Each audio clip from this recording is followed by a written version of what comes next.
Voilà, j'espère que vous allez bien dans la présence de notre Seigneur. Amen. L'apôtre Paul disait aux Corinthiens que quand on se rassemble, que ce soit dans le but de devenir meilleur. Amen. Amen. Meilleur dans tout ce que nous faisons, dans notre relation déjà avec Dieu, dans notre manière de louer Dieu, de l'adorer, que nous puissions progresser. On a toujours besoin de progresser, de grandir avec le Seigneur. Et ce matin, je ne sais pas comment est-ce que vous avez loué le Seigneur à dimanche dernier, mais disons que nous voulons être meilleurs ce matin. Amen. Amen. Ça peut se produire. Seigneur, je veux faire mieux ce matin. Je veux être mieux attentif, être mieux sensible au Saint-Esprit. Je veux être mieux dans la prière, dans la louange, dans l'adoration. Amen. Peut-être que la dernière fois, j'étais présent. Des fois, on le fait. On est présent de corps, mais nos pensées, notre esprit se trouvent préoccupés par autre chose. Et peut-être faire venir un peu plus mes pensées et se focaliser sur ces paroles de ces chants, la prédication, même être attentif à la prière de quelqu'un. Je me rappelle un témoignage où il y avait un homme qui priait dans une église une fois, et puis parce qu'il y avait une sœur qui était attentive, et cet homme, il disait « Seigneur, je veux te remercier de tout ce que je te demande, tu me l'accordes. » Et il demande au Seigneur quelque chose, et même dans les petits détails, par exemple, il dit « Ce midi, je veux manger, je ne sais pas, du couscous. » Et quand il arrive à la maison, soit sa femme a préparé du couscous, ou une voisine apporte du couscous. Et quand il avait remercié le Seigneur dans sa prière, la sœur qui était attentive, elle a dit « Mais Seigneur, tu le fais à lui, mais moi aussi je veux. » Parce qu'elle avait des besoins, c'est pas dans le même cadre, et elle n'osait pas. Elle disait que peut-être, faut pas déranger le Seigneur. Des fois, l'ennemi nous met cet esprit et cette idée dans la tête. Faut pas déranger le Seigneur pour ça. Mais en entendant ce témoignage, en disant « J'ai demandé du pain, j'ai demandé du couscous », ça a fait quelque chose. Et la sœur, elle a prié, sans élever la voix, tranquillement. Et puis, quand elle était rentrée à la maison, elle demandait ce qu'elle voulait depuis, le Seigneur l'a fait. Et le dimanche suivant, elle a donné témoignage en disant, voici ce qui s'est passé. Le Seigneur nous bénit des fois dans la prière, à même des autres, et dans les dons spirituels. Et soyons de ceux qui vont aspirer aux dons spirituels. Aspirons aux dons spirituels. Ce n'est pas que réservé à certaines personnes. Amen. Et si nous ne sommes pas attentifs, si nous ne sommes pas sensibles, peut-être que le Seigneur ne nous communiquera pas sa pensée pour l'Église. Alors ce matin, on va prier, puis on va prendre ce premier chant qui nous dit « Tu as tracé un chemin pour moi ». Amen. Ce n'est pas par hasard que nous sommes là. Le Seigneur a tracé un chemin pour nous. Voilà, donc on veut remettre simplement ces moments entre ses mains bénies, demander que sa main puissante soit sur nous, qu'il conduise, qu'il dirige tout ce qui va se passer ici ce matin, au nom puissant de Jésus-Christ. Amen.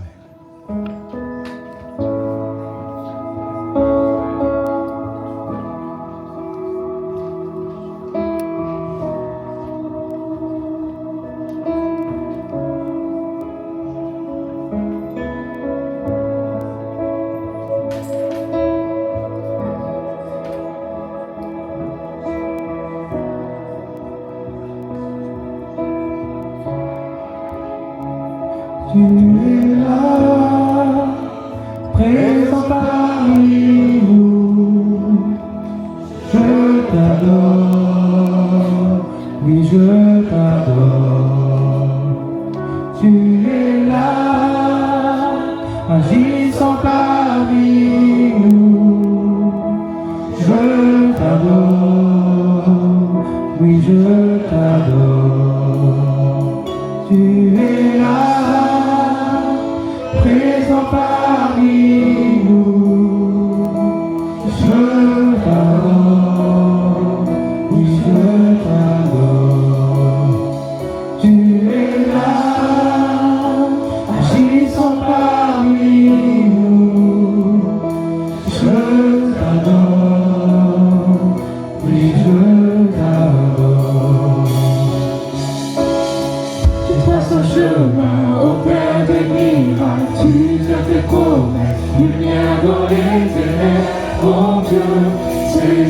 que tu es.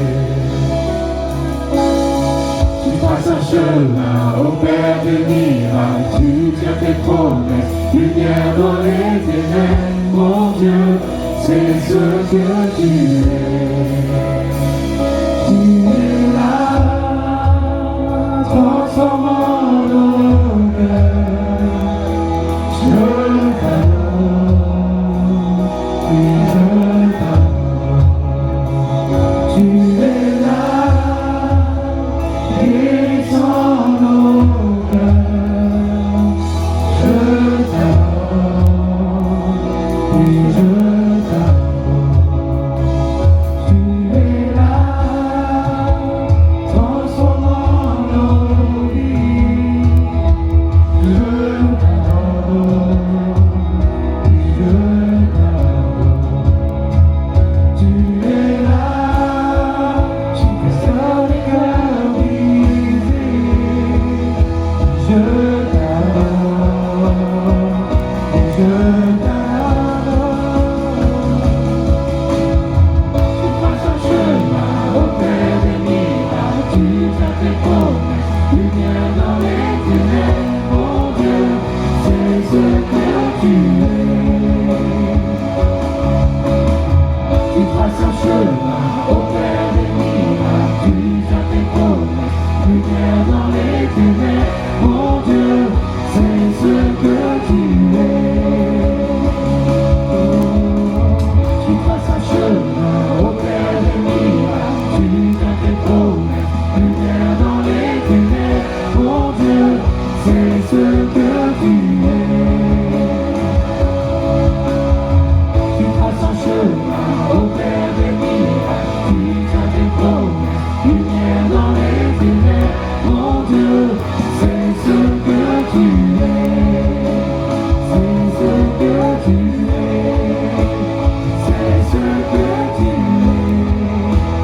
C'est ce que tu es. C'est ce que tu es. C'est ce que tu es. C'est ce que tu es.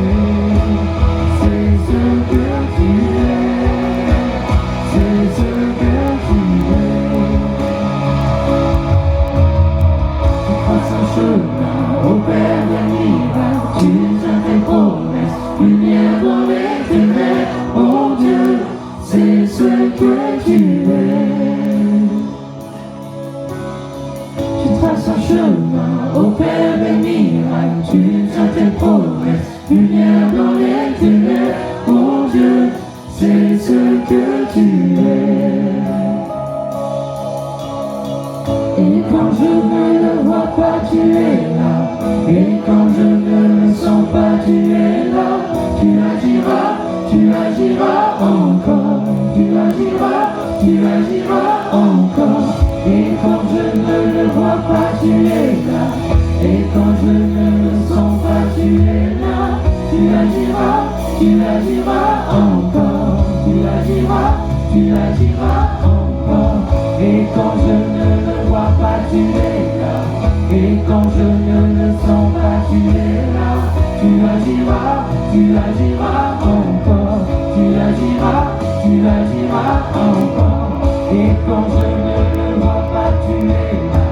Et quand je ne le sens pas, tu es là. Tu agiras encore. Tu agiras encore.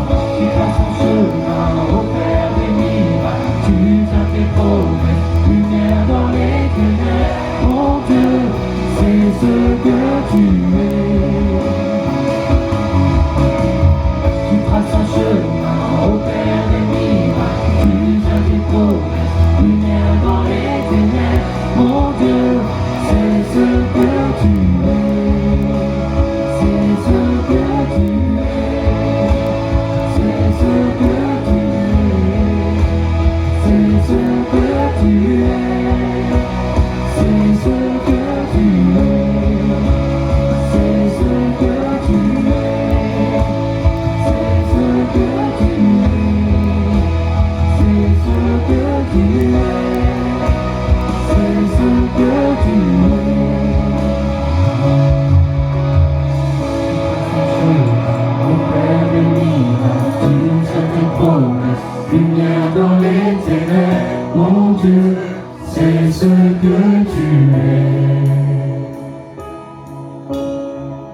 passe un chemin au Père des miracles. Tu tiens tes promesses, lumière dans les ténèbres. Mon Dieu, c'est ce que tu es.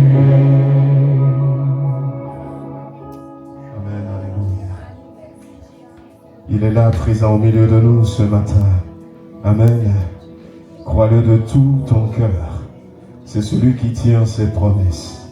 Il a dit, je ne renoncerai pas à ma bonté. Je ne trahirai pas ma fidélité. Ce qu'il a dit, il accomplit. Et ce matin, il attend que la foi jaillisse de nos cœurs pour que ce que nous voulons, nous puissions le recevoir. Amen. Que son nom soit béni. On continue de le louer ce matin. Celui qui est là présent au milieu de nous ce matin. Et on veut continuer par cette louange qui nous demande de proclamer qui nous sommes. Amen. On met de côté toutes nos craintes ce matin.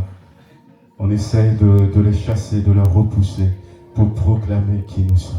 Amen.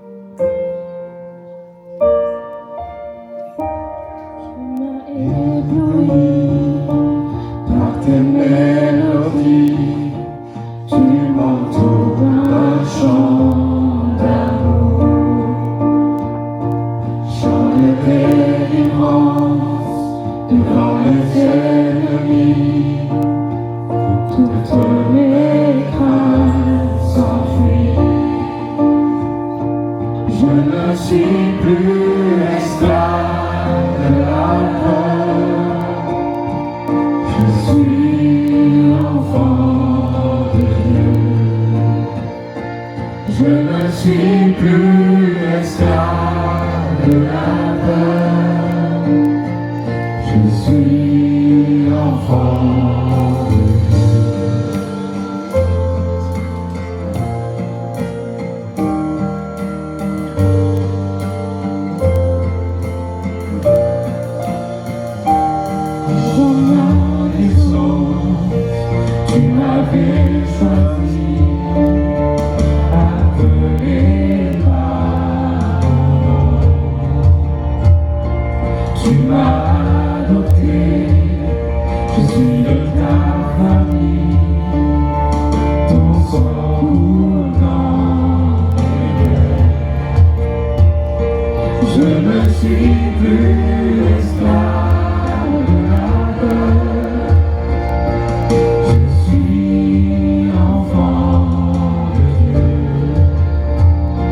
Quel bonheur de savoir, Seigneur, que tu as fait de nous tes enfants. La Bible dit à celui qui croit en son nom, celui qui a reçu, tu lui as donné le pouvoir, la capacité de devenir enfant de Dieu. Tu n'as pas choisi de faire de nous, Seigneur, autre chose que tes propres enfants. Ce matin, nous sommes reconnaissants de ce que c'est ce que tu as choisi. Et nous voulons vivre comme des enfants de Dieu, des filles et des fils de Dieu. Nous voulons ce matin, Seigneur notre Dieu, nous rappeler que tu es toujours le même, que tu n'as pas changé, que ta puissance est encore là. Peut-être que quelqu'un sera libéré ce matin de pensées toxiques, de pensées de peur, de pensées, Seigneur, d'infériorité et rentrer dans cette dimension d'enfant de Dieu. Merci, Seigneur. Alléluia, louange et gloire à toi. Amen, amen.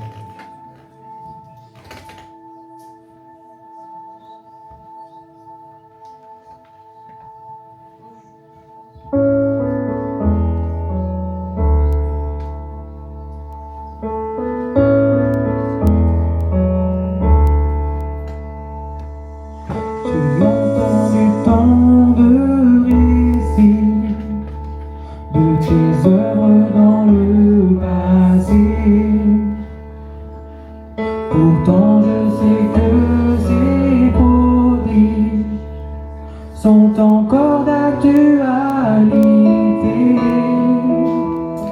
Ta puissance n'est toujours pas épuisée, rien ne peut faire face à ta grandeur.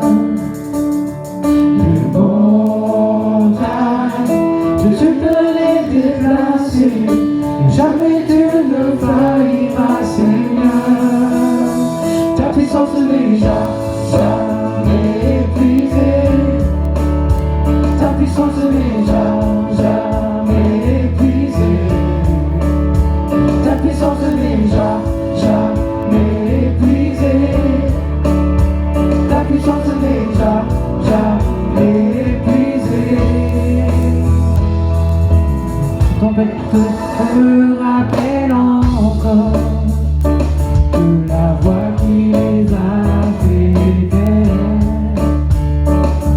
par l'autorité de ta parole, tu peux encore le refaire. Ta puissance n'est toujours pas épuisée, rien ne peut faire face à ta grandeur. Les montagnes, tu peux les déplacer, et jamais tu ne failliras, Seigneur. Ta puissance n'est jamais épuisée. Ta puissance n'est jamais épuisée. Ta puissance n'est jamais épuisée. Ta puissance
crois, oui je crois. Oui je crois, oui je crois. Dans le nom de Jésus. Oui je crois, oui je crois. Oui je crois, oui je crois.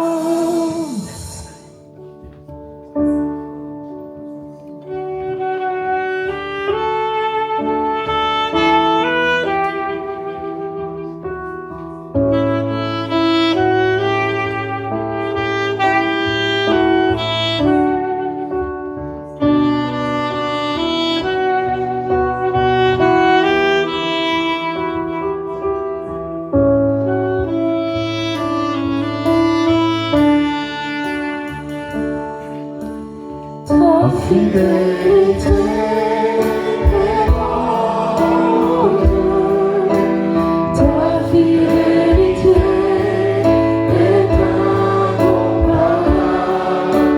Nul n'est comme toi, ô Seigneur. Grande est ta fidélité. Ta fidélité est grande, ta fidélité est incomparable. Nul n'est comme toi, ô Seigneur. Grande est ta fidélité. Ta fidélité, Seigneur. Ta fidélité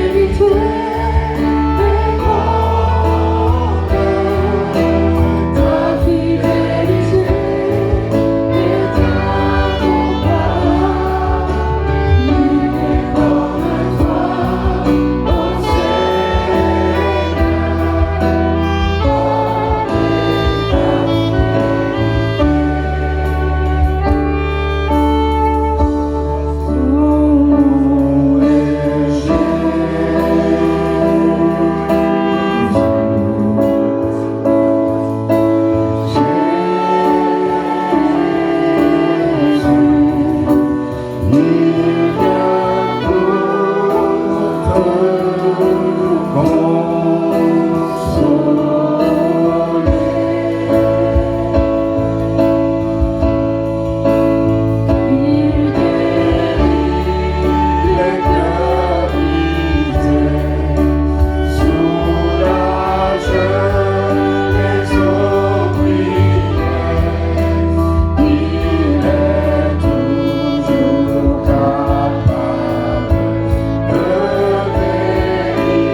Encore une fois, son nom est Jésus.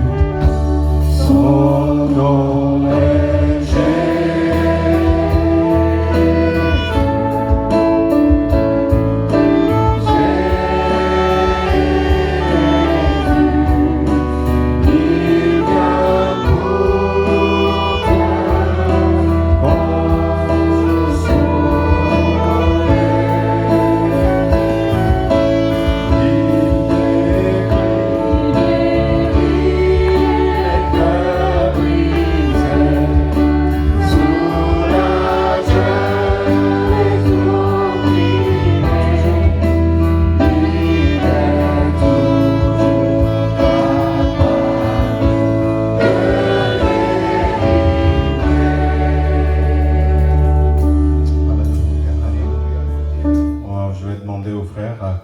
qui ont été choisis pour la Sainte Seine de s'avancer. Ouais.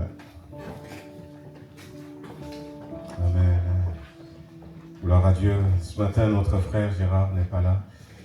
Voilà donc. Mais il a tout organisé, je crois, avec Silvio, avant de partir. On va reprendre ce passage de la Bible qui nous dit,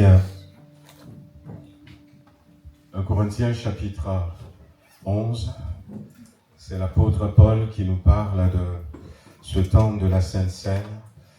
Et l'apôtre Paul rappelle ce que le Seigneur lui a dit. Il rappelle cela à l'église de Corinthe. Dans 1 Corinthiens chapitre 11, on a ces quelques versets qui nous encouragent et qui nous invitent à ne pas baisser les bras quant à ce qui concerne la Sainte Seine. Il dira, l'apôtre Paul, ceci au verset 23, « Car j'ai reçu du Seigneur ce que je vous ai enseigné. C'est que le Seigneur Jésus, dans la nuit où il fut livré, prit du pain et après avoir rendu grâce, le rompit et dit, prenez, mangez. Ceci est mon corps qui est rompu pour vous. Faites ceci en mémoire de moi. De même, après avoir soupé, il prit la coupe et dit, cette coupe, c'est la nouvelle alliance en mon sang. Faites ceci en mémoire de moi toutes les fois que vous en boirez. Car toutes les fois que vous mangez ce pain et que vous buvez cette coupe, vous annoncez la mort du Seigneur jusqu'à ce qu'il vienne. » Une chose est sûre, le Seigneur va revenir. Et ce sont des symboles, le pain, le vin ou encore le jus de raisin dans les petites coupes mauves. C'est les symboles, c'est une image du corps de Jésus, c'est ce que lui-même il a dit, il avait pris du pain, au cours d'un repas, c'était le repas de la Pâque, et il a demandé à ses disciples de se partager ce pain, et ce matin nous partageons également le pain, donc pour se souvenir que Jésus a donné sa vie, son corps pour nous. Mais le vin ou le jus de raisin nous rappelle que Jésus a versé son sang pour nous. Nous devons nous souvenir de cela parce que par sa mort, Jésus a vaincu le péché. Nous devons accepter cette mort de la croix parce que c'est pour nous. Le sang versé nous purifie de tout péché. Par sa résurrection, il nous dit qu'il y a de l'espérance, comme ça a été dit ce matin.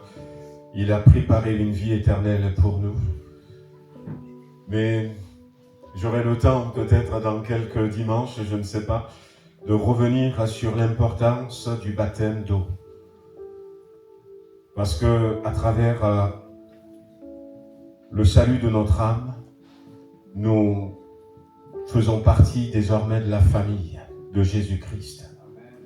Mais le salut, ça ne s'arrête pas simplement à croire, puisque le Seigneur lui-même va dire, celui qui croira et qui sera baptisé.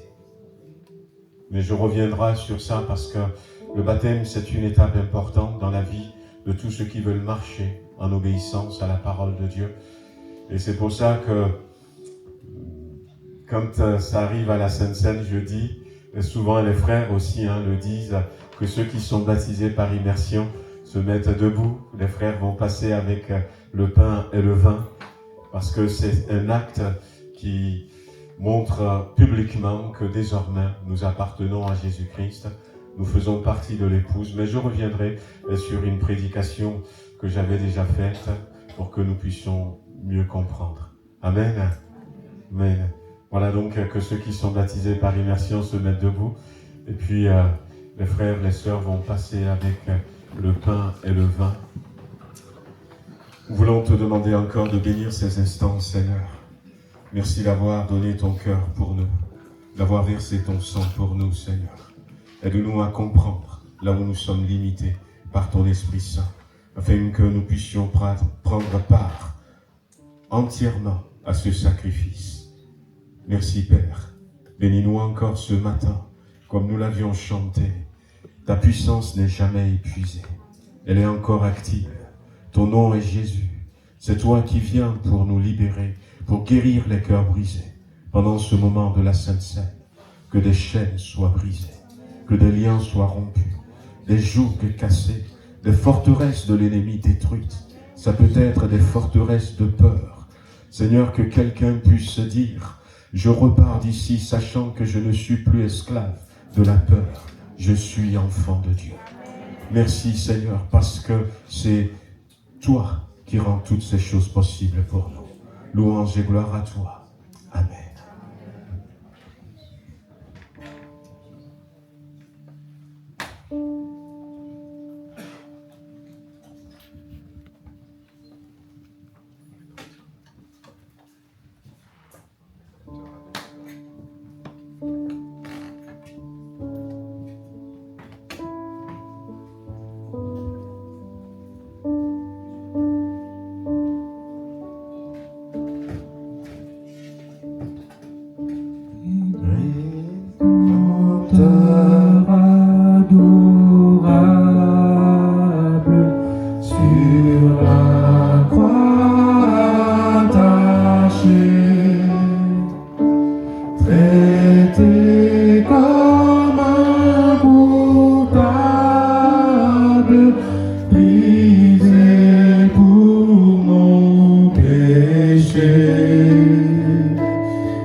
Merci pour ton sang versé.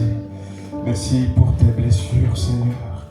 Merci pour ces meurtrissures que tu as pris à notre place. Nous te sommes reconnaissants ce matin. Merci Seigneur pour le sacrifice de la croix. Louange à toi. Gloire et honneur à ton Saint-Nom. Amen, gloire à Dieu. Que son nom soit béni ce matin. Merci à l'équipe de louange, partie technique. On va passer aux annonces et en même temps aux offrandes.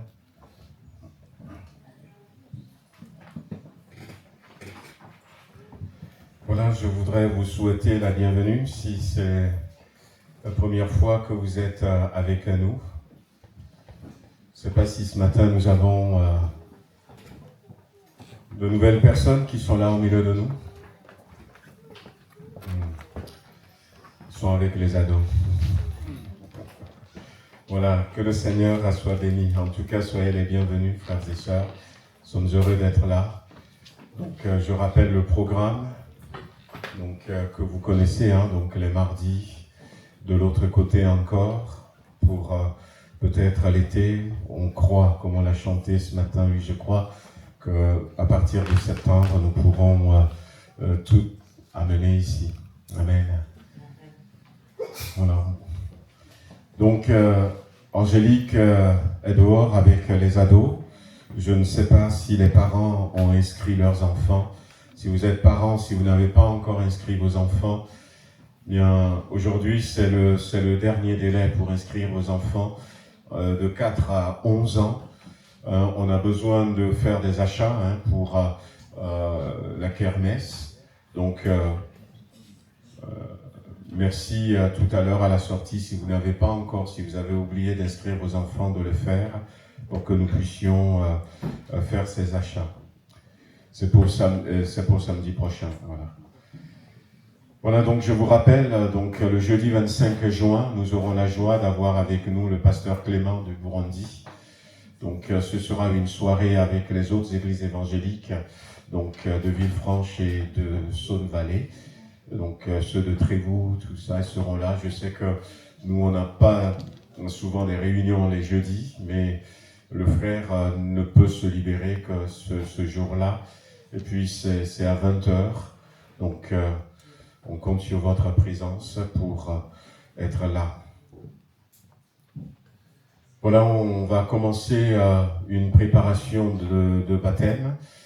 Donc si peut-être vous souhaitez être baptisé, ou encore si vous voulez savoir plus sur le baptême biblique, c'est vrai que on a été baptisé enfant, et des fois on se pose la question, est-ce qu'il faut encore se faire baptiser? La réponse, c'est que quand j'ai été baptisé enfant, j'étais encore bébé. J'avais quelques jours, des fois c'est quelques semaines, quelques mois pour certains, et je n'avais pas fait de choix, je ne savais même pas ce qui se passait. C'est vrai que quelque part on dit, ça permet, nous ici ce que nous faisons, c'est que nous remettons les enfants entre les mains du Seigneur. On fait des services de dédicace d'enfants, où nous remettons les enfants sous la garde du Seigneur, que le Seigneur les garde, que le Seigneur les protège. Mais beaucoup plus tard, comme ce verset que j'ai cité tout à l'heure, celui qui croira et qui sera baptisé. Je n'ai pas cru avant d'être baptisé bébé, et si vous voulez comprendre un peu plus aussi, n'hésitez pas à me contacter, et puis vous allez suivre cette préparation et ça vous aidera à mieux comprendre. Voilà donc la convocation pour l'Assemblée Générale de la GEF, comme on avait expliqué, j'avais expliqué déjà la dernière fois, c'est notre association culturelle. Nous avons une association cultuelle, c'est-à-dire qui fait du culte, et aussi une association culturelle. Donc, toutes nos activités, la kermesse, ça va se faire à travers cette association-là. Et comme toute association, il faut faire une assemblée générale avant fin juin. Donc, ce sera cette assemblée générale le dimanche 28 vers 11h30. On pourra faire l'assemblée générale de la GEF. Et puis après, derrière, on aura une agape derrière. Voilà, donc au niveau de l'agape, on prévoit de faire des grillades. Voilà, donc dimanche 28 juin à Gap, donc ça va être barbecue. Hein, donc merci d'apporter le nécessaire. Donc c'est marqué là. Je vais vous renvoyer après ce slide, comme ça vous allez vous préparer et on va passer un bon moment, un temps convivial dehors. On pourrait rester dehors, on pense qu'il ne fera pas trop chaud. Voilà, et puis on passera un bon moment. Voilà, donc on pourra terminer encore ce moment d'annonce par un temps de prière. Dimanche dernier, on avait prié pour notre sœur Anne-Marie Grandin. Et donc finalement, elle avait fait un petit AVC, donc quand elle était tombée, mais le Seigneur avait posé sa main, merci Seigneur. Il y a donc des bien-aimés, hein, donc nos personnes âgées, merci de se souvenir d'elle dans la prière. Notre sœur Muriel, ça va beaucoup mieux, donc Gérard est parti passer le dimanche avec sa femme. Je l'ai eu au téléphone depuis qu'elle était partie, je l'ai eu au téléphone dans la semaine, et puis elle disait que la joie du Seigneur est dans mon cœur. Elle était partie dans cette clinique, et ce qui est bien, c'est qu'avant de partir, je ne sais pas si je vous l'avais déjà dit, avant de partir, elle avait reçu une parole de la part du Seigneur, la parabole du bon Samaritain. Et elle se disait que si elle va là-bas, peut-être que le Seigneur veut l'utiliser comme le bon Samaritain pour quelqu'un qui serait dans le besoin. Et donc, elle était attentive à cette parole qu'elle avait reçue. Elle priait pour ça. Et puis, finalement, elle a trouvé une personne. Elle a trouvé une personne qui est en besoin. Donc, elle me disait au téléphone, j'ai la joie. Voilà, donc quand on est utile, hein, entre les mains du Seigneur, j'ai la joie. Et pour le moment, elle accompagne cette personne en promenade. Elle lui joue des cantiques sur son téléphone portable. Et puis, elle partage avec cette personne mes pensées à elle et puis mes pensées peut-être à la mission que le Seigneur lui a donnée pendant ces quelques jours où elle est dans cette clinique. Voilà, mais on veut prier pour ce matin, hein, pour ces bien-aimés Alexis. Cynthia, c'est la fille du pasteur à Girodel, hein, donc qui a eu des soucis en Nouvelle-Calédonie. Donc on n'a pas eu de nouvelles récentes pour savoir comment est-ce qu'elle va. Elle avait attrapé une méningite alors qu'elle était enceinte et ça a été très grave. Finalement, ils ont fait l'accouchement. On n'a pas plus de nouvelles, mais nous pensons de tout notre cœur que le Seigneur a posé sa main, voilà, donc sur ces bien-aimés qui ont besoin de lui.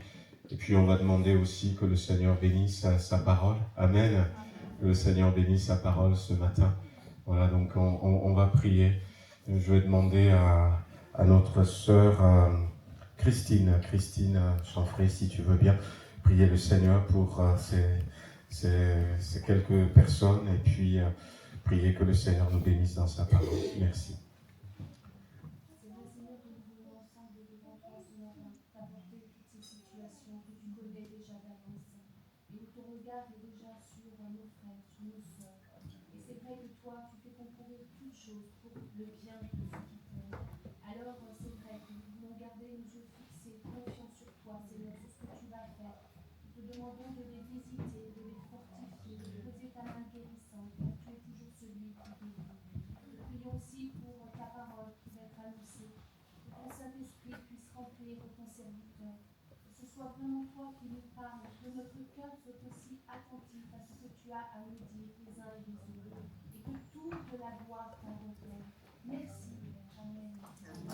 Amen. Gloire à Dieu. Ils sont passés. Ah si.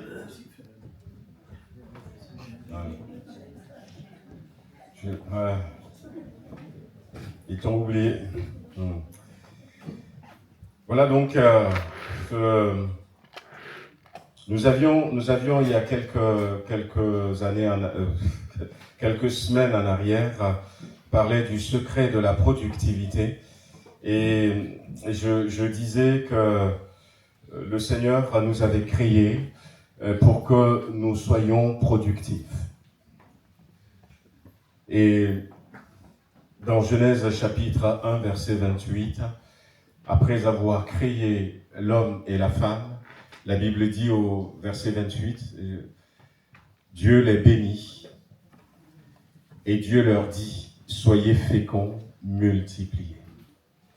Voyez, tout de suite après que l'homme et la femme ont été créés, le premier mot que Dieu nous dit, c'est porter du fruit. C'est étonnant, hein? Porter du fruit. Nous sommes créés pour être productifs. Et ce matin, je voudrais continuer un peu dans cette pensée, mais revenir sur cette relation qu'il peut y avoir entre notre identité et le fait d'être productif. Dans ce verset 28, soyez féconds, multipliez, remplissez la terre et l'assujettissez, dominez sur les poissons de la mer, sur les oiseaux du ciel et sur tout animal qui se meut sur la terre. On avait terminé avec l'état d'esprit, on avait parlé donc il y a quelques semaines de l'état d'esprit de la personne qui veut être productif. Dieu les bénit, donc c'est le mot barak. Donc je suis béni de Dieu. Dès le commencement, Dieu m'a béni. Dieu m'a béni, je suis béni. On a quitté la présence de Dieu avec ce verset. Je suis quelqu'un qui a été béni de Dieu et je peux opérer avec générosité et je peux opérer dans l'abondance parce que je suis béni. Et celui qui est béni, c'est celui qui est producteur. Ce n'est pas un consommateur. Le consommateur, c'est vrai que nous sommes depuis quelques années déjà dans une société de consommation où on nous pousse à consommer, à consommer, à consommer. Et nous sommes en dehors de l'Église, nous sommes des consommateurs pour la plupart d'entre nous. Mais ça, c'est une anomalie. Ce n'est pas comme ça que Dieu veut que l'homme soit. Et quand nous venons à l'Église, nous restons des consommateurs. Nous restons des consommateurs. Et il faut que ça change. Je ne veux pas venir à l'Église simplement pour consommer la louange que les autres vont faire, que les autres vont produire. Je veux moi-même produire la louange. Et c'est dommage parce que l'équipe de louange prépare des chants, mais non pas pour chanter pour nous. Ce n'est pas pour faire un concert, mais c'est pour que nous pousser aussi à produire notre propre adoration, à produire notre propre louange à Dieu. Pour que je ne sois pas simplement un consommateur, mais un producteur. Un producteur. Et Dieu leur dit, Dieu les bénit, et Dieu leur dit, c'est le mot amar. Et Dieu leur dit, mon identité, c'est ce que nous avions dit, vient de ce que Dieu dit. Mon identité vient de ce que Dieu a dit. Et j'ai reçu une identité, mais une identité de Dieu. J'ai raconté dans la semaine dernière cette anecdote réelle, peut-être je l'ai racontée ici, qui s'était passé du temps de Napoléon, qui a été un conquérant, un empereur même, et puis qui avait fait beaucoup de guerres, et à un moment donné, il devait faire encore une guerre, et il y avait les soldats qui étaient là. Il devait passer en revue sa troupe. Il était assis sur son cheval. Et alors qu'il passait devant l'armée qui était là, sur son cheval, qu'est-ce qui s'était passé? Le cheval sur lequel était assis Napoléon, tout à coup, s'était emballé. Il y a quelque chose qui avait fait peur à ce cheval. Et puis, il était parti. Et Napoléon n'arrivait pas à maîtriser son cheval. Et on pensait qu'il allait tomber. Et puis alors que le cheval était parti, à un moment donné, il y avait un sergent qui était sorti et puis qui a réussi à calmer le cheval, à arrêter le cheval. Et Napoléon qui a dit, ouf, merci capitaine. Et tous les généraux, tous les autres capitaines ont couru derrière Napoléon. Et puis quand son chef à ce sergent était arrivé, il lui dit, sergent, c'est très bien ce que vous aviez fait. Et tout de suite, le sergent a dit, non, c'est pas sergent. L'empereur a dit, je suis capitaine. Il a dit, merci capitaine, c'est capitaine. Et à partir de ce jour, il a été capitaine. Notre identité, mon identité, vient de ce que Dieu dit. Non pas ce que l'ennemi me dit. Non pas ce que le problème me dit. Quand Adam et Ève étaient avec Dieu dans le jardin d'Éden, la Bible dit qu'ils étaient là, tranquilles, dans la félicité. Et puis, le diable est venu tout détruire. Mais ils ont entendu Dieu, les pas de Dieu qui venaient, sont partis, ils se sont enfuis tout de suite. Sont partis se cacher. La relation est brisée. Non pas du côté de Dieu, mais il s'était passé quelque chose dans le cœur d'Adam et d'Ève qui a fait qu'ils ne peuvent plus rester dans la présence de Dieu. Et c'est ce que Jésus-Christ restaure lorsque nous l'acceptons. Pour que nous puissions être encore à l'aise dans la présence de Dieu. Pour que Dieu puisse venir nous visiter. Et Dieu dit, mais où êtes-vous? Caché ici, on a entendu que tu venais, on a eu peur pour la première fois. On a eu peur et on s'est caché parce que nous sommes nus. Est-ce que Dieu va dire? Qui t'a dit? Qui t'a dit? Voyez, nous avions dit aussi que, je reviens à ce verset, remplissez la terre. Dieu les bénit, Dieu leur dit, soyez féconds, multipliez, remplissez la terre. Et soyez féconds, multipliez, ça voudrait dire quand même que, j'ai du potentiel. Je ne peux pas être que consommateur. Je dois me multiplier. Je dois produire. Je ne peux pas rester stérile. Soyez féconds. Et puis, remplissez la terre. J'ai une vision. J'ai un objectif. J'étais avec quelqu'un et puis un frère et il me rappelle que je n'avais pas pu écouter le journal, que ça y est, Elon Musk a atteint 1000 milliards, c'est ça? 1000 milliards de fortune. Et je ne sais pas si on l'a interviewé, mais il y a quelques temps en arrière, Elon Musk a dit qu'il voudrait être l'homme le plus riche du monde. Il voudrait avoir beaucoup d'argent parce qu'il veut être le premier à faire un taxi pour amener les gens sur la Lune et sur Mars. Il avait un objectif. Il avait un objectif. Alors, c'est son objectif.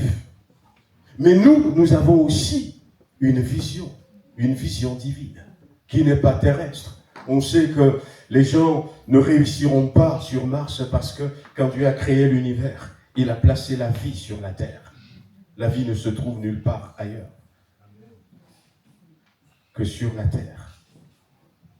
Voyez, mais ça c'est leur objectif, mais nous devons avoir une vision, et une vision missionnelle.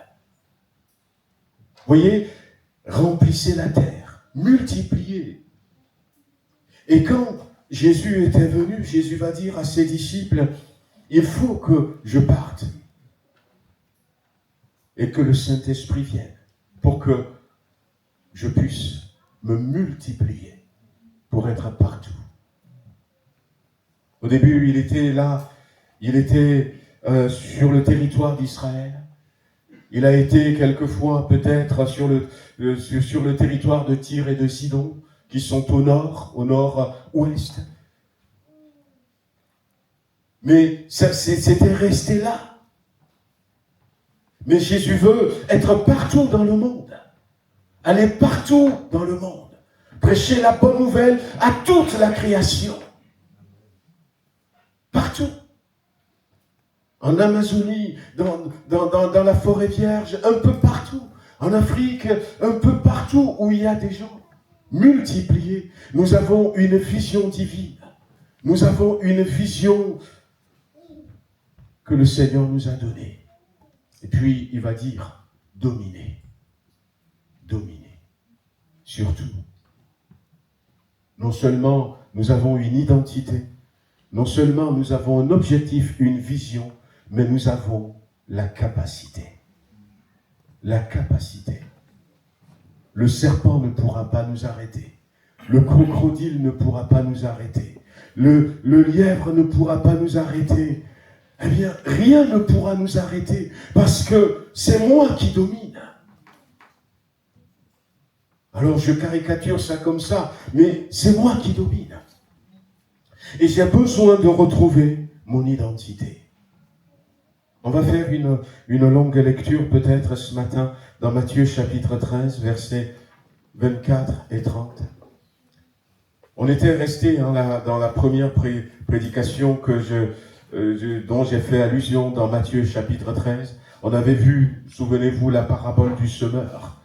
Et on avait vu un peu la qualité des terres. Quelle terre je suis, quel type de sol je suis, parce que le Seigneur a montré dans cette parabole du semeur qu'il y a 6 différents types de terre. Il y a la terre qui est comparée au chemin où les oiseaux viennent, le diable vient, prend la parole qui est semée dans mon cœur et mange ces paroles. Il y a le type de sol qui est comparé à des endroits pierreux, c'est l'état de notre cœur, hein, c'est notre état d'esprit, où eh bien, les épines qui sont l'anxiété, les soucis de ce monde qui ne nous permettent pas de laisser grandir la parole en nous. Il y a aussi le sol qui est finalement le sol pierreux où les choses n'ont pas de racines. Quand il y a finalement les persécutions, il a détaillé tous ces types de sols. Et puis il y a la bonne terre qui produit 100%, la bonne terre qui produit 60%, la bonne terre qui produit 30%. C'était vraiment pour que nous puissions avoir un cœur, un état d'esprit qui dit maintenant je veux produire. Mais la Bible dit que Jésus leur proposa une autre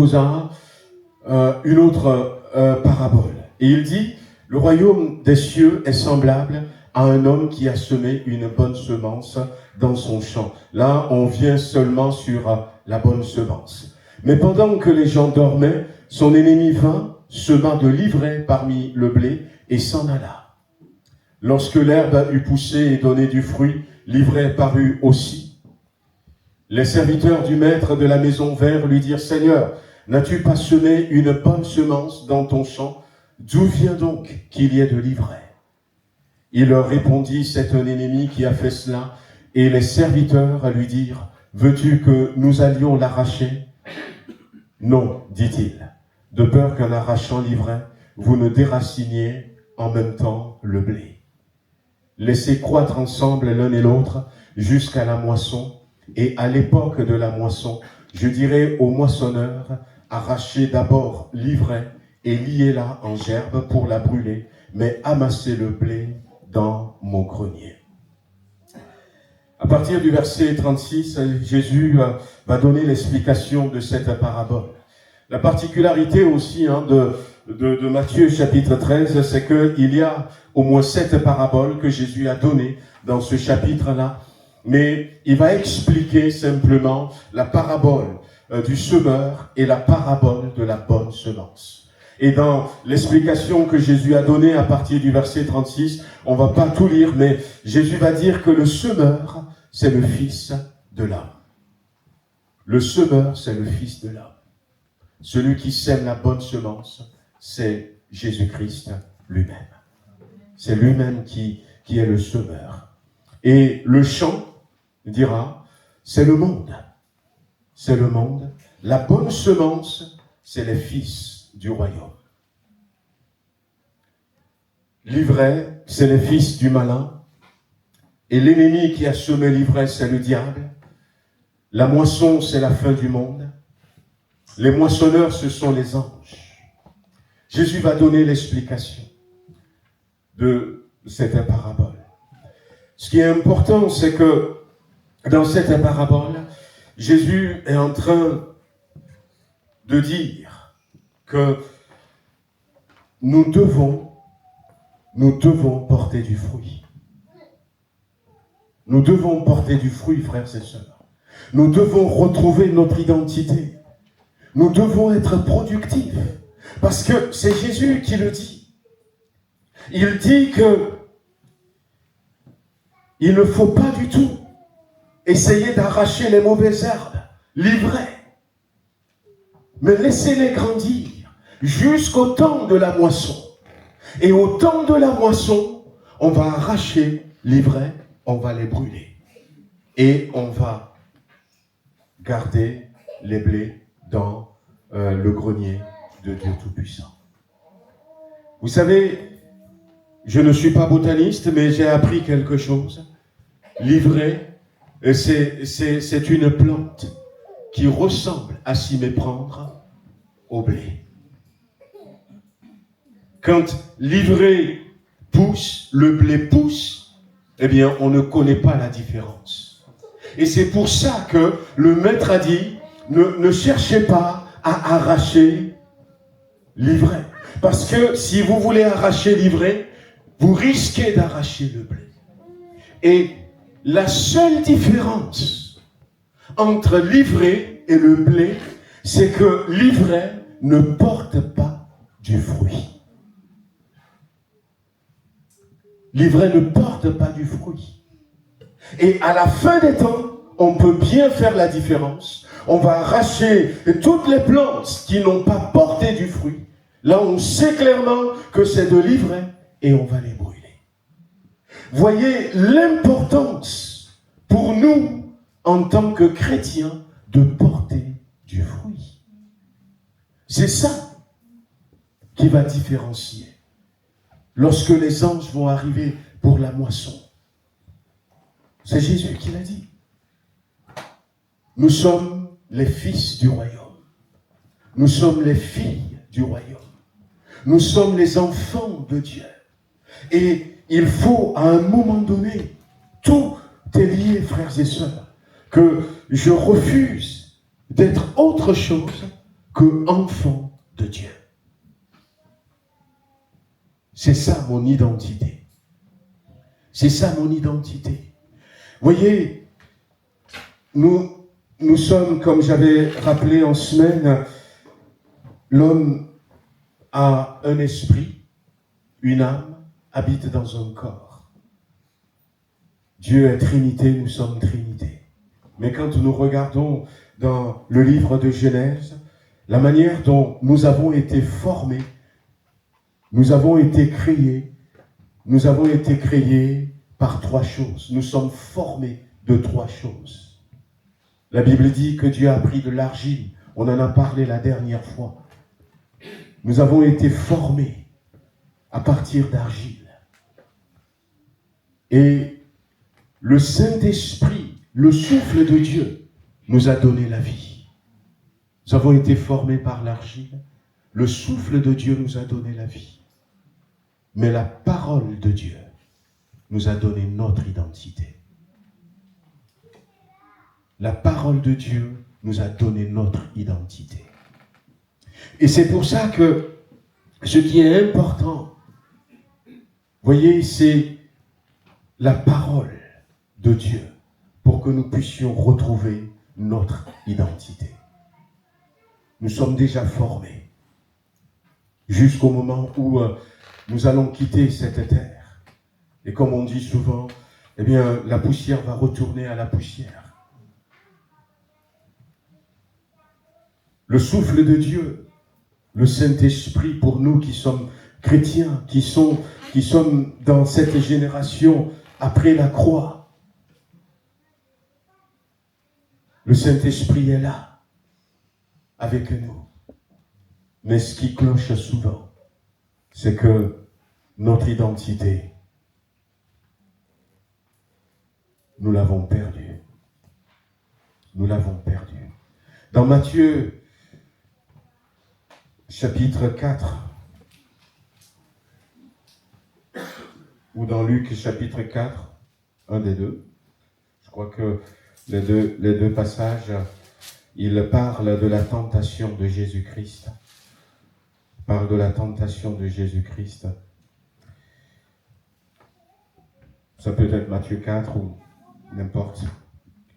La Bible nous dit que l'ennemi était venu rencontrer Jésus. Le Saint-Esprit l'a amené au désert. Et dans le désert, Jésus a jeûné, Jésus a prié. Et à la fin de ces jours de jeûne, voilà que le diable se présente. Et qu'est-ce qu'il va faire? La même chose qu'il avait fait dans le jardin d'Éden. Avec sa parole à lui, le diable veut voler l'identité de Jésus-Christ. Il veut détruire son identité. Il va lui dire, si tu es fils de Dieu, si tu penses que tu es réellement enfant de Dieu, il va lui dire d'abord, regarde ce petit caillou, tu as tellement faim, change ce caillou en pain. Et Jésus ne l'avait pas écouté. Jésus ne l'a pas chassé. Mais Jésus a pris la parole de Dieu et va dire, il est écrit, l'homme ne vivra pas de pain seulement. Notre identité nous a été donnée par la parole de Dieu. Et c'est par la parole de Dieu que nous allons retrouver notre identité, que nous allons rester dans notre identité. Voyez, heureusement que Jésus n'avait pas cédé au diable. En disant, si tu es véritablement fils de Dieu, ordonne à ce caillou de devenir du pain. Pourquoi est-ce que je vais changer le caillou en pain? Parce que j'ai faim. J'ai faim. Mais si j'obéis au diable, c'est que je pourrais lui dire, c'est pour lui prouver que je suis enfant de Dieu. Mais en même temps, c'est pour calmer ma faim. C'est pour calmer ma faim. Mais ça va beaucoup plus loin que ça. Regardez à ce que Jésus a souffert sur la croix. Et lui-même l'avait dit. Si ces choses arrivent aux feuilles vertes, qu'en serait-il des feuilles qui sont sèches? S'il n'a pas été capable de supporter la faim, serait-il capable de souffrir la croix?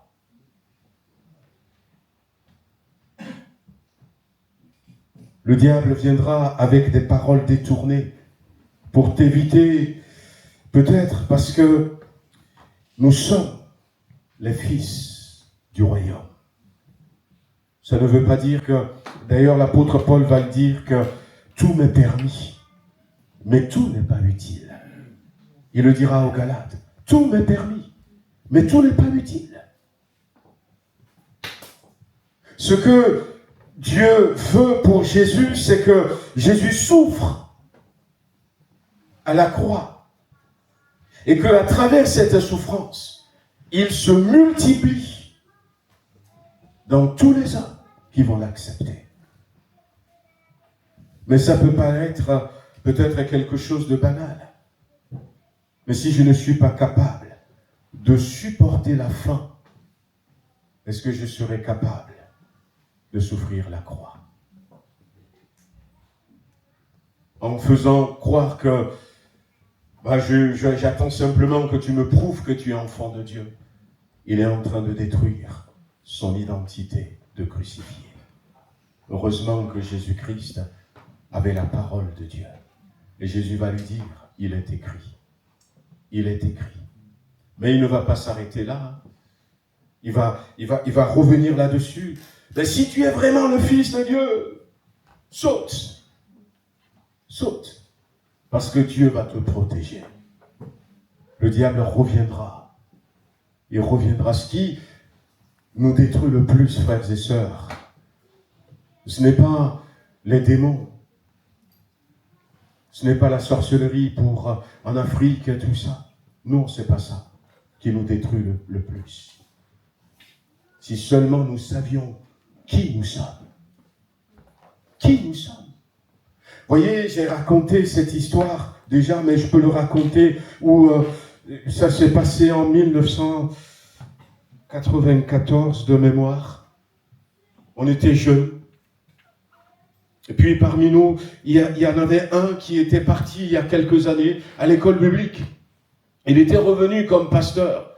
Et puis il était avec nous à la capitale, à Lomé, au Togo. Et puis il a dit, ben, j'ai envie d'aller commencer une église dans tel village. Peut-être à 2 heures de route de la capitale. Puis on dit, ouais, on y va avec toi. Puis on était parti dans ce village. Et quand on était parti dans ce village, le frère Ivans, il nous avait devancé, il avait trouvé un appartement dans une maison, et puis il a loué cet appartement, il vivait là, et puis finalement on a essayé de se débrouiller, débrouiller. Personne ne nous a soutenus, que des jeunes, pour organiser 3-4 jours de croisade, pour lancer l'implantation d'une nouvelle église. Et quand on était arrivé avec un autre frère, on était arrivé le lundi déjà. On va commencer le mercredi. Puis on a commencé à prier. On a commencé à prier dans l'appartement de ce frère, en disant, Seigneur, pose ta main, glorifie ton nom. On priait pour que la campagne puisse réussir, que le Seigneur nous ouvre des portes. Mais le mardi matin, le propriétaire de l'appartement qui n'habitait pas là était venu pour nous chasser hors de son appartement. Parce que c'était un grand sorcier et nos prières ont détruit toute sa sorcellerie. On ne savait même pas. Frères et sœurs, ce qui nous menace le plus, ce n'est pas les sorciers, c'est que l'ennemi a volé notre identité. On lui a dit, écoutez, on n'a pas fait exprès. on ne vous a pas attaqué. Il dit, non, mais convertissez-vous, tout ça. Et puis finalement, il était furieux. Et il nous avait chassés. Donc on était partis. Bon, où est-ce qu'il faut trouver un appartement? On n'avait pas trouvé. Merci Seigneur, c'était pendant les vacances, les grandes vacances scolaires. Donc on a été squatter des salles de classe avec les affaires du pasteur. Mais le Seigneur a béni cette mission. Et le samedi, on avait commencé mercredi, jeudi, vendredi soir. Le samedi soir, avant de commencer, il y a une dame qui était venue. On n'a rien demandé à personne en disant... chaque fois quand...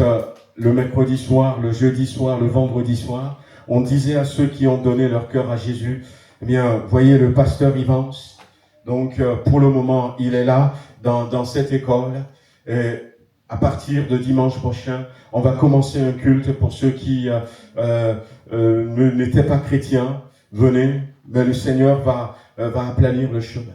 Et le samedi, une dame était venue, et nous donnait un grand terrain. On a été visiter ce terrain, elle a dit maintenant, il nous faut des moyens pour construire un hangar, pour commencer. Dieu a aplani le chemin. On n'a même pas attaqué ce sorcier. Et il y a des témoignages que je peux encore donner dans ce sens. Quand j'avais donné à la réunion de maison le témoignage de cet homme de Dieu qui a été menacé également par une prêtresse aux États-Unis. dans les années 1970, par là.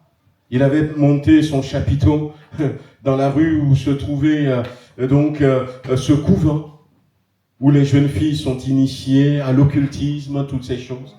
Et au fur et à mesure qu'il prêchait l'évangile, il y a les jeunes filles qui étaient là, qui se convertissaient. Et un jour, la prêtresse furieuse était venue voir le pasteur Chambach et puis lui a dit tu n'as pas le droit de les prendre, tu as vidé mon école, tout ça. Et puis à un moment donné, il dit je sais que, parce qu'il dormait sous la tente, sur place.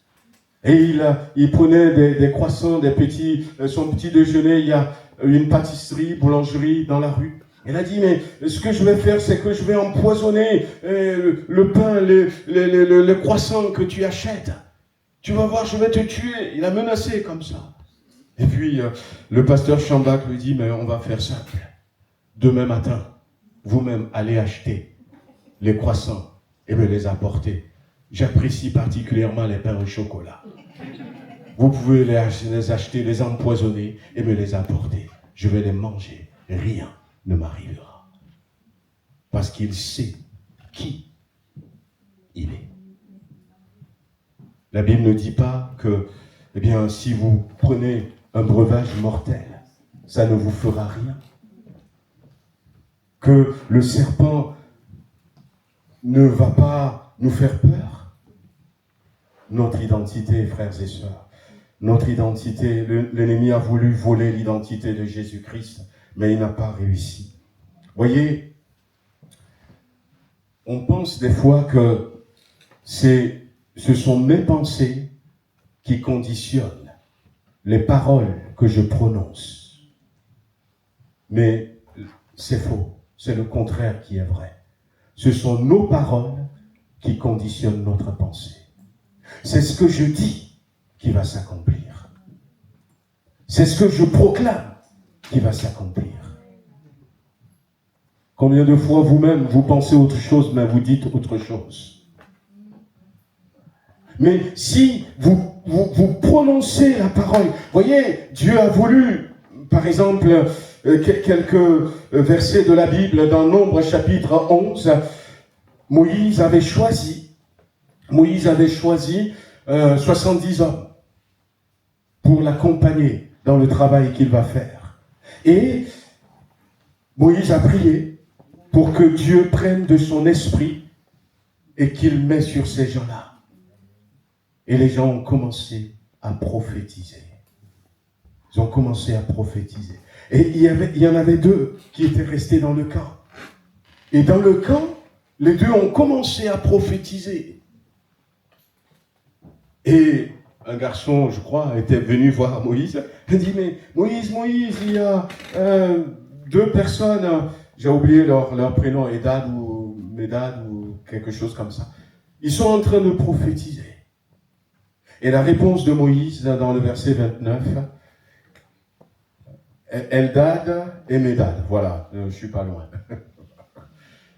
Es-tu jaloux pour moi? Puisse tout le peuple de l'Éternel être composé de prophètes. Et veuille l'Éternel mettre son esprit sur eux. Moïse dit, mon désir c'est que tout le peuple de l'Éternel soit composé de prophètes. Des gens qui proclament. Des gens qui disent la parole. Jésus devant Satan, même on va dire c'est Jésus. On va dire c'est Jésus. Mais Jésus devant Satan, il n'a rien fait d'extraordinaire que de proclamer la parole. À chaque fois, il est écrit. La deuxième fois, il lui dit, il est écrit que l'homme ne tentera pas Dieu. Et puis la troisième fois, il dit, prosterne-toi devant moi, et je te donnerai la gloire du royaume de la terre. Et Jésus lui dit, va-t'en loin de moi, Satan, parce qu'il est écrit. Il est écrit que tu n'adoreras aucun autre Dieu que l'Éternel Dieu seul. Il est écrit, il est écrit, il est écrit. Et dans cette expérience, Jésus nous montre que nous avons besoin de proclamer la parole. Voyez, au contraire, que l'Éternel permet que tout son peuple devienne prophète. La Bible dit dans Actes chapitre 2, verset 17, « Dans les derniers temps, je répandrai de mon esprit sur toute chair.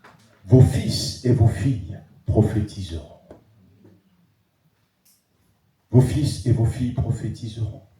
En Corinthiens chapitre 14, verset 5, l'apôtre Paul dit, « Je veux que vous soyez tous des gens qui désirent avoir les dons spirituels. Mais je désire que vous parliez en langue. Je désire que vous parliez en langue. Mais encore plus que vous prophétisiez. Je désire encore plus que vous prophétisiez. Prophétiser, frères et sœurs, ce n'est pas être prophète, mais c'est dire la parole de Dieu. C'est proclamer la parole de Dieu. C'est la puissance, la parole de Dieu. Parce que c'est par la parole que nous avons notre identité. Et on sait que la parole de Dieu est créatrice. Mais nous aussi qui sommes faits à l'image de Dieu. Et surtout en ce qui concerne notre identité. Qu'est-ce que la Bible dit de moi? Qu'est-ce que la Bible dit de moi? Et dire la parole. Regardez dans Ézéchiel chapitre 37. La Bible dit que Dieu va amener Ézéchiel, qui était sacrificateur et prophète en même temps. Il va l'amener dans cette vallée. Il n'y avait que des ossements desséchés. Et Dieu va lui dire, tu vas jeûner pendant 3 jours. Je ne dis pas que le jeûne est mauvais. Tu vas prier pendant 7 jours. Non. Dieu dit, prophétise sur ces eaux.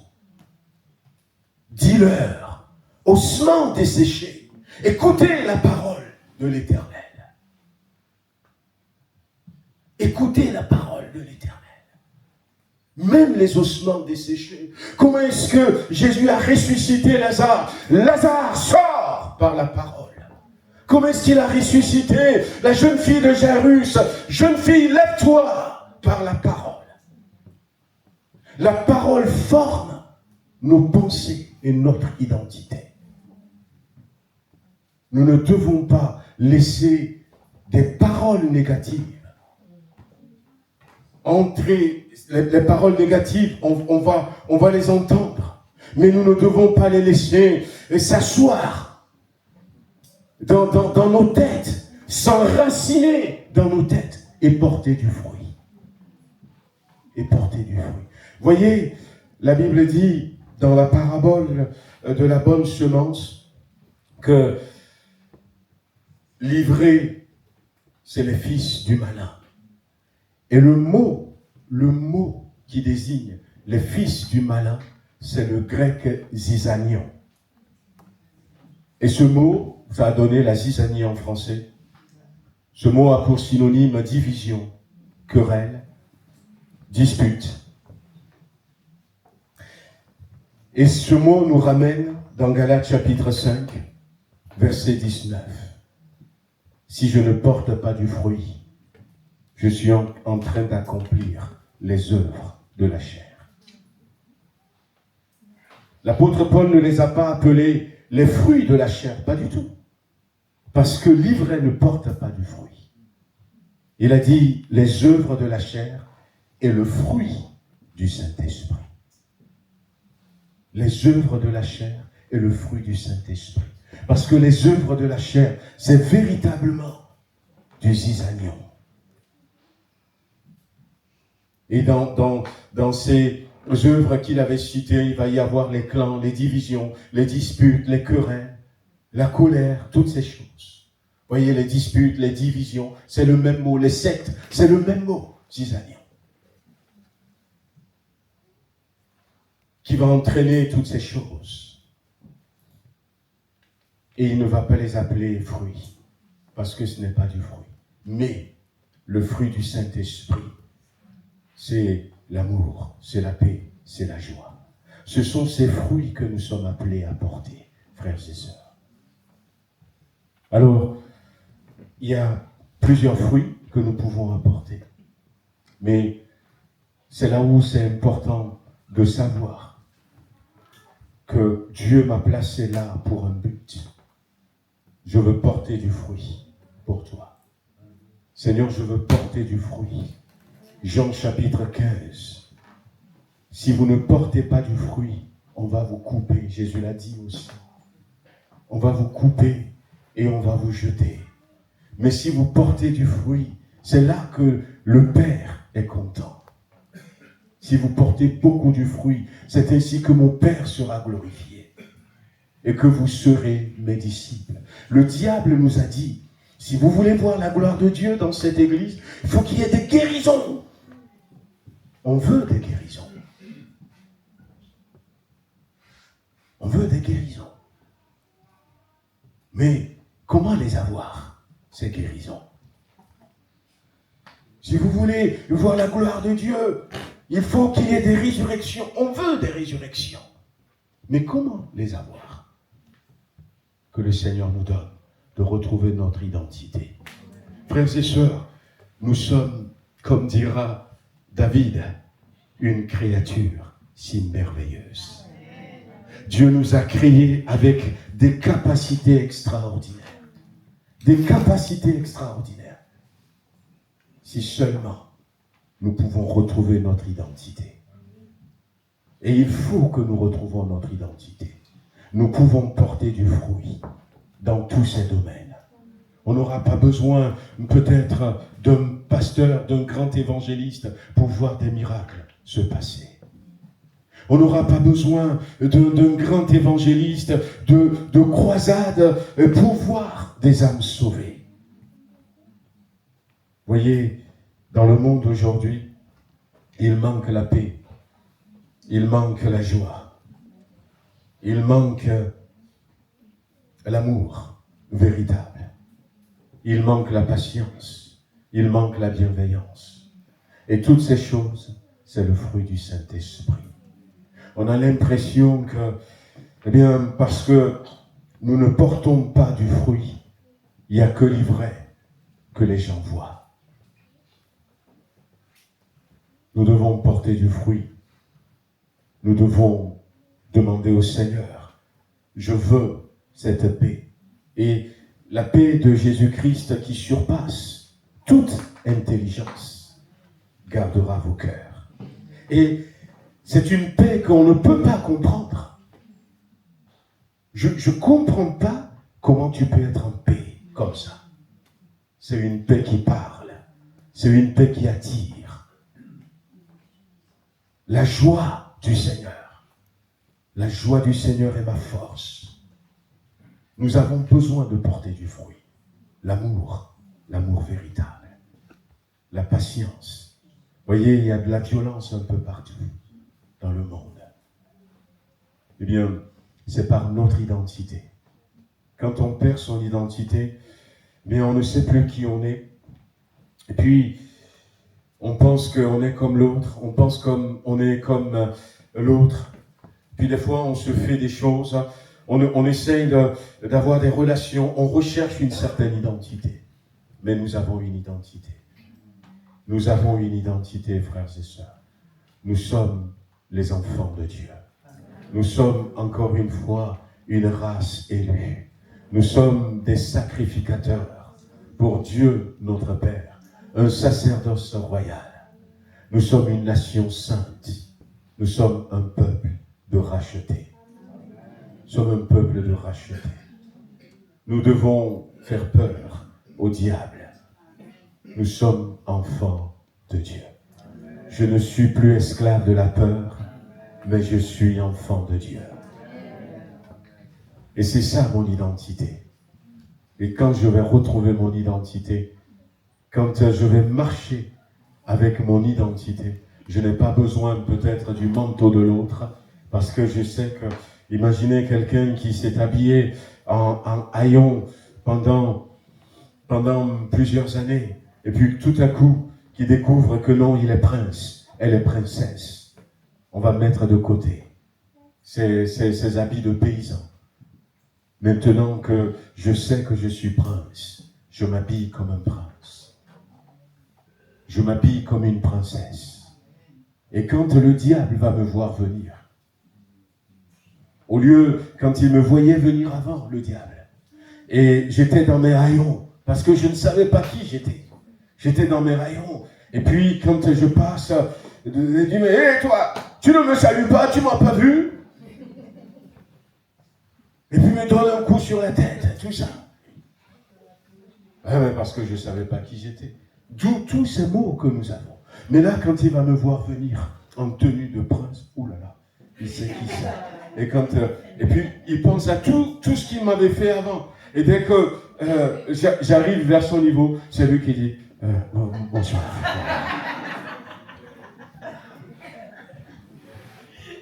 Et c'est comme ça que ça se passe spirituellement.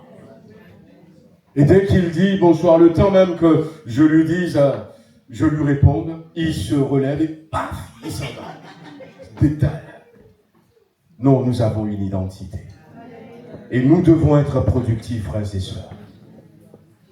Je ne sais pas si vous avez déjà donné votre cœur à Jésus, je le crois. Mais si vous ne l'avez pas fait, notre identité commence par là.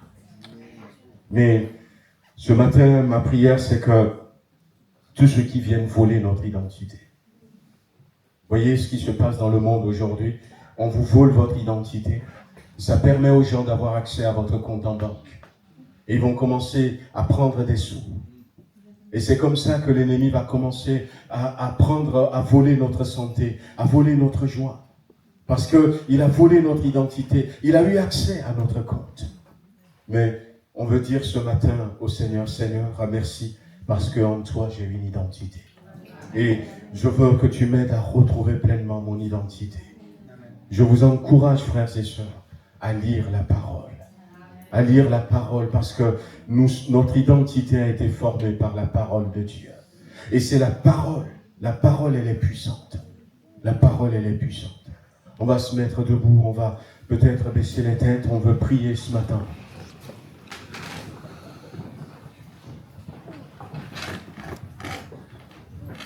Ce matin, il ne s'agit pas de dire « je suis fatigué », mais il s'agit de retrouver mon identité. Peu importe le chemin que j'ai parcouru jusqu'à aujourd'hui. Je ne veux pas, même si peut-être je ne suis pas loin du ciel, je ne veux pas quitter la terre en ne sachant pas qui je suis. En ne montrant pas à ceux qui sont autour de moi qui je suis. Je veux que les gens me disent, mais tu es différent. Tu as quelque chose, mais c'est quelque chose de bien, c'est quelque chose de bon. Je veux retrouver mon identité, Seigneur. Je veux marcher dans mon identité. Je veux marcher comme une princesse. Je veux marcher comme un prince. Je veux marcher comme le fils du roi des rois. Je veux marcher comme la fille de Dieu. Ce n'est pas aux autres de me soumettre. Mais la Bible me dit, domine. Mon enfant domine. Et ce que Dieu a dit, il l'a maintenu. Il est fidèle à sa parole. Domine. Domine. Mais pour dominer, il faut que tu retrouves ton identité. Il faut que tu retrouves ton identité. On peut élever la voix tous ensemble ce matin et prier, Seigneur, dire merci pour l'identité que tu m'as donnée. Aide-moi. Seigneur notre Dieu, ce matin, nous voulons te remercier pour cette belle identité que tu nous as donnée. Nous sommes une créature merveilleuse. Tu nous as créés à l'image de ton Fils.